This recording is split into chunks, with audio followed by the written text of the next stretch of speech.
Hello student, welcome to a firewall computer education.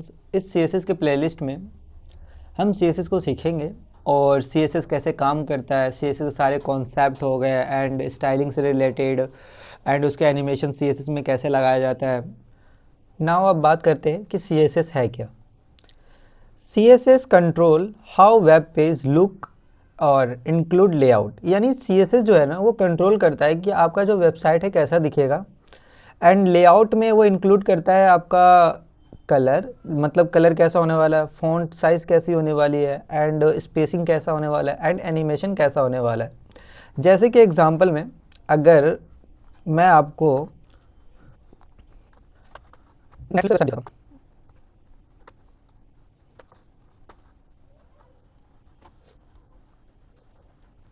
जैसे कि हमारे नेटफ्लिक्स की वेबसाइट है, यहाँ पे देख सकते हो कि CSS ने इस पूरे वेबसाइट को कंट्रोल करके रखा हुआ है। जैसे कि इसकी लोगो क्या हो गया है ना, लोगो का टेक्स्ट कैसा दिख रहा है एंड यहाँ पर आपका एक सिलेक्ट बॉक्स हो गया है ना एंड साइन इन का बटन है, ये कैसा दिख रहा है। यानी CSS जो है पूरे वेबसाइट को कंट्रोल कर रखा है, उसके डिज़ाइन और उसके लेआउट को।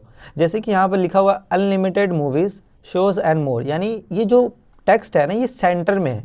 किसके सेंटर में है? ये पूरे ब्राउज़र के सेंटर में। तो कहीं ना कहीं इसमें CSS ने इसको कंट्रोल कर रखा है कि ये सेंटर में आने के लिए। और अगर आप और नीचे जाओगे सो यहाँ पर भी आप देख सकते हो ट्रेंडिंग शो, एक पोस्टर है उसके ऊपर कुछ काउंटिंग लिखा हुआ है एंड मोर रीजंस ज्वाइन है ना, ये भी एक बॉक्स है, इसके अंदर भी कुछ लिखा गया है। यानी कहीं ना कहीं जो हमारा CSS है इस पूरे वेबसाइट को कंट्रोल कर रखा है कि आपकी स्पेसिंग हर एक वर्ड के बीच में कैसी होनी चाहिए या फिर हर एक बॉक्स के बीच में स्पेसिंग कैसा होना चाहिए एंड कौन सा फ़ॉन्ट साइज़ कैसा लुक वाइज होना चाहिए। जैसे कि यहाँ हमारा देख सकते हो अनलिमिटेड जो है ये सबसे लार्ज है, ओके, कंपैरिजन टू ये ट्रेंडिंग नाउ के। CSS को कोड करने के लिए, क्योंकि CSS भी कहीं ना कहीं कोड होता है, तो कोड करने के लिए हमारे पास एक सॉफ्टवेयर आता है जिसका नाम है VS कोड। फर्स्ट HTML के प्लेलिस्ट में मैंने आपको बता दिया कि VS कोड कैसे उसको इंस्टॉल किया जाता है और VS कोड को कैसे चलाया जाता है, बट मैं फिर ही बता देता हूँ कि VS कोड को आप कैसे यूज़ कर सकते हो। VS कोड का इंटरफेस कुछ इस तरीके से दिखता है। यहाँ पर आप अपना फाइल ओपन कर सकते हो, जैसे कि कोई आपने फोल्डर मान लो बनाया हुआ हो। तो लेट्स से मैंने एक फ़ोल्डर बनाया हुआ है डेस्कटॉप पे टेस्ट नाम से एंड इसको सिलेक्ट करना है। तो यहाँ पे test1 है, ये आपको दिख जाएगा। इसके अंदर अगर आपको HTML का कुछ फाइल बनाना है सो यहाँ पर फाइल वाले आइकन पर क्लिक करना है एंड index.html फाइल, यहाँ पर आप इंडेक्स से कुछ भी लिख सकते हो, क्या, बट डॉट के बाद HTML लगाना जरूरी है। बट इंडेक्स एक प्रॉपर वे है जिसके थ्रू कहा जा सकता है कि ये एक HTML का फाइल है, ओके। अगर आपको कोड स्टार्टिंग में लाना है तो वही आपको कमेंट शिफ्ट के साथ एक्सक्लेमेशन मार्क डालना है एंड एंटर करना है, तो ये आपका कुछ HTML का पेज है। सो इस तरह कुछ VSS कोड का इंटरफेस होता है एंड इसके अंदर आप फाइल डाल सकते हो, नए नए फाइल क्रिएट कर सकते हो, ओके। सो ये मैंने HTML बता रखा है आपको बेसिकली। CSS अप्लाई करने के 3 मेथड आते हैं। पहला इनलाइन CSS, जिसके अंदर आपका एक एलिमेंट होगा जिसके अंदर आप स्टाइलिंग दे रहे होगे, जैसे कि स्टाइल नाम का एक एट्रीब्यूट लगाकर आप कुछ स्टाइलिंग दे रहे होंगे। एंड एक हमारे पास आता है एक्सटर्नल CSS स्टाइल नाम का एक एलिमेंट बनता है जो सेपरेट अलग होता है, उसके अंदर आप पैराग्राफ डिफाइन करते हो एंड पैराग्राफ को कुछ कलर या फिर और भी चीज़ें स्टाइलिंग से थ्रू दे रहे होते हो। थर्ड आता है हमारे पास एक्सटर्नल मेथड। इस मेथड के थ्रू आप एक सेपरेट फाइल बनाते हो CSS का एंड उस फाइल को आप अपने HTML में लिंक कर रहे होते हो। इनलाइन मेथड कैसे यूज़ करना है, हमें एक नॉर्मल सा एक एलिमेंट ले लेते पैराग्राफ और इसके अंदर दे देते हेलो वर्ल्ड। अभी मैं देखना चाहता हूँ इसका जो स्टाइलिंग क्या है। नॉर्मल अगर कोई हम स्टाइल नहीं लगाते CSS का, तो देखना चाहता हूँ इसकी स्टाइलिंग क्या आ रही है। तो गो लाइव पे जाएंगे तो देख सकते हैं यहाँ पर हेलो वर्ल्ड जो है ब्लैक कलर में है इसका, यानी टेक्स्ट का जो कलर है वो ब्लैक है एंड बैकग्राउंड कलर कुछ भी नहीं है। अगर मैं देखूँ कंट्रोल शिफ्ट कर सो इसका जो बैकग्राउंड कलर है ये कुछ नहीं है, इसका बैकग्राउंड कलर दिया गया नहीं है ना, और जो इसका टेक्स्ट का कलर है वो भी नहीं है। तो मैं इसका बैकग्राउंड कलर देना चाहता हूँ एंड टेक्स्ट का कलर देना चाहता हूँ।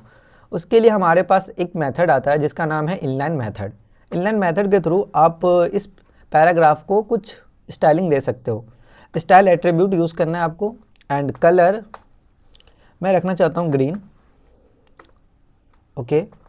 एंड देखते हैं क्या कलर चेंज हुआ कि नहीं हुआ। सो इसका कलर चेंज हो चुका है एंड मैं चाहता हूँ इसका बैकग्राउंड कलर भी चेंज हो जाए। जो बैकग्राउंड कलर बाय डिफ़ॉल्ट हमारा वाइट है वो बैकग्राउंड कलर वाइट ना रहकर हो जाए ब्लैक। सो इसका बैकग्राउंड कलर हो गया black.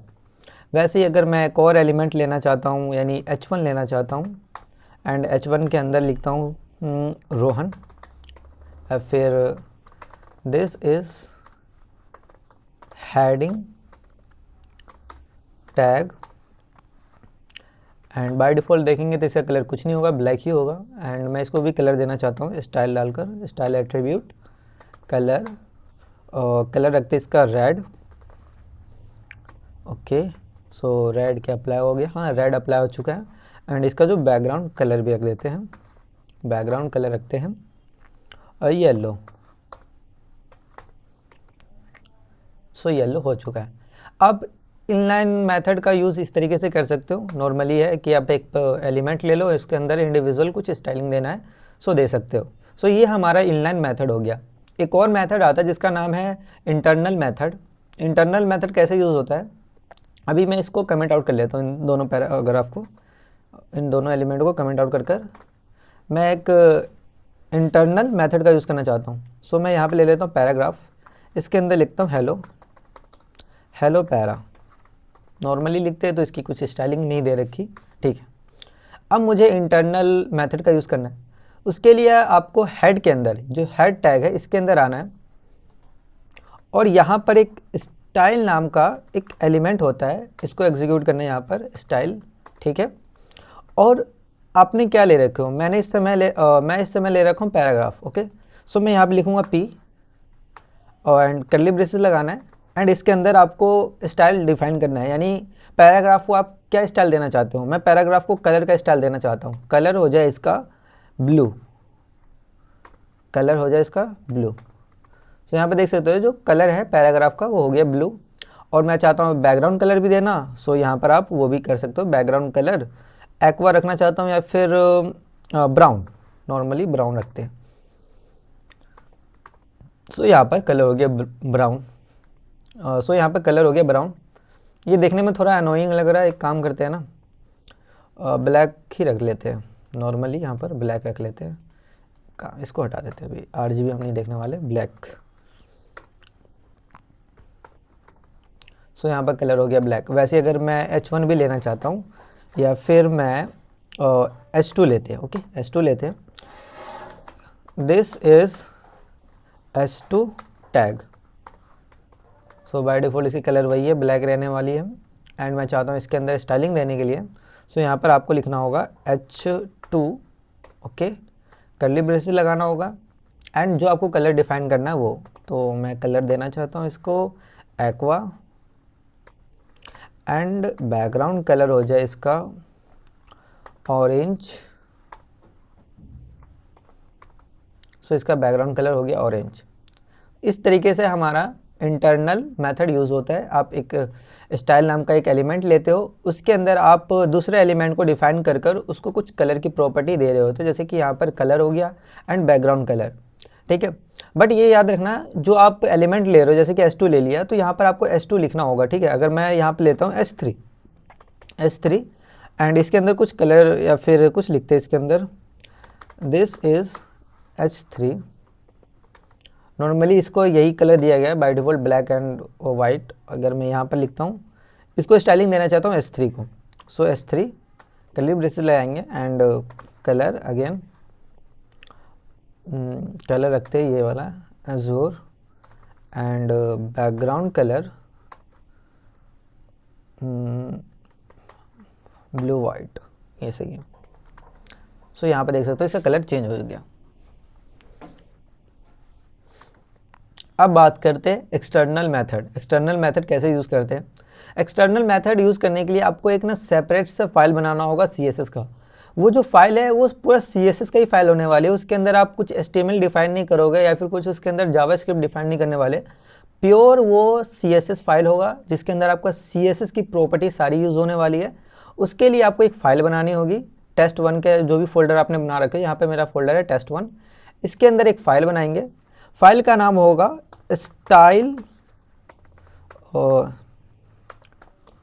style.css, style dot C S S, ये मेरा एक सेपरेट फाइल बन गया जिसके अंदर मैं सी एस एस की सारी प्रॉपर्टी यूज़ करने वाला हूँ, ए टू जेड प्रॉपर्टी इसी फाइल के अंदर यूज़ होने वाली है।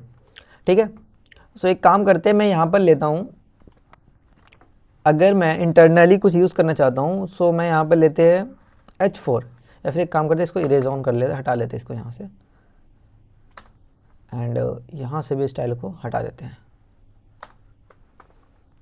यहाँ पर लेते हैं H1, this is HTML tag, so यहाँ पर देख सकते हो ये लिखा हुआ है।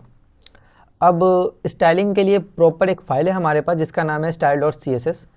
हम किसको देना चाह रहे हैं स्टाइलिंग, H1 को स्टाइलिंग देना चाह रहे हैं, तो आपको सी एस एस में आना होगा, यहाँ पर आपको टाइप करना होगा H1, अगेन कर्ली ब्रेसेस लगाना होगा, एंड आपको कौन सी सी एस एस की प्रॉपर्टी यूज़ करनी है, मुझे करना है कलर, इसका जो कलर है फिलहाल अभी चेंज हो जाए एक्वा, एंड बैकग्राउंड कलर जो है इसका हो जाए ब्लैक। सो यहाँ पे देखोगे तो कुछ ऐसे चेंजेस हमें देखने को मिलेगा नहीं, क्योंकि ये CSS का जो फाइल है ना, ये अभी लिंक ही नहीं हुआ है HTML के फाइल से।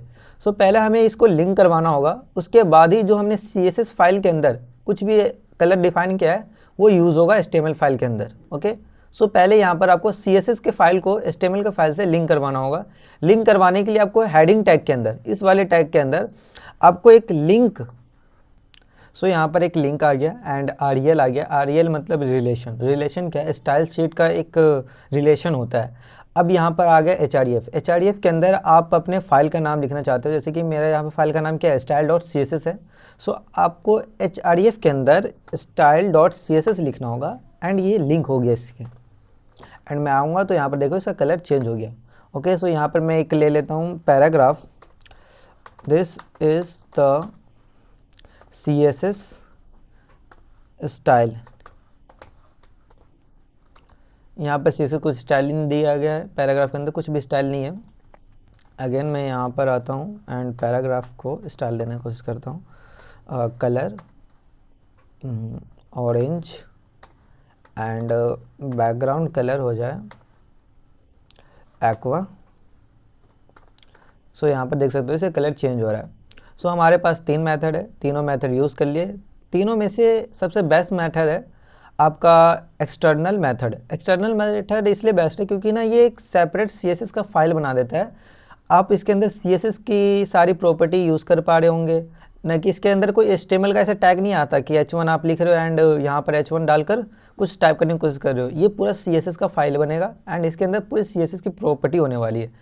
वैसे ही HTML का पूरा एक फाइल है सेपरेट एक, इसके अंदर आप HTML के एलिमेंट बहुत सारे यूज़ कर सकते हो, वैसे CSS का भी एक फाइल है। ओके, इसको लिंक कराने के लिए हमारे पास लिंक, REL का मतलब रिलेशन, हमारा स्टाइल शीट के साथ उस रिलेशन है, एंड कहाँ का रिलेशन है, स्टाइल डॉट CSS से रिलेशन है। ठीक है, आप यहाँ पर कुछ भी एलिमेंट लिखोगे सो आपको उस एलिमेंट को यहाँ पर भी एग्जीक्यूट करना होगा। मान लो जैसे मैंने यहाँ पर H1 लिया, सो आपको यहाँ पर H1 लिखना है, एंड H1 में क्या क्या आपको स्टाइलिंग देना है, तो कलर एंड बैकग्राउंड कलर का स्टाइलिंग देना है, एंड यहाँ पे पैराग्राफ, सो यहाँ पर आपको पैराग्राफ। ठीक है, जो जो एलिमेंट लेना है उसका नाम आपको डिफाइन करना होगा आपको CSS के अंदर।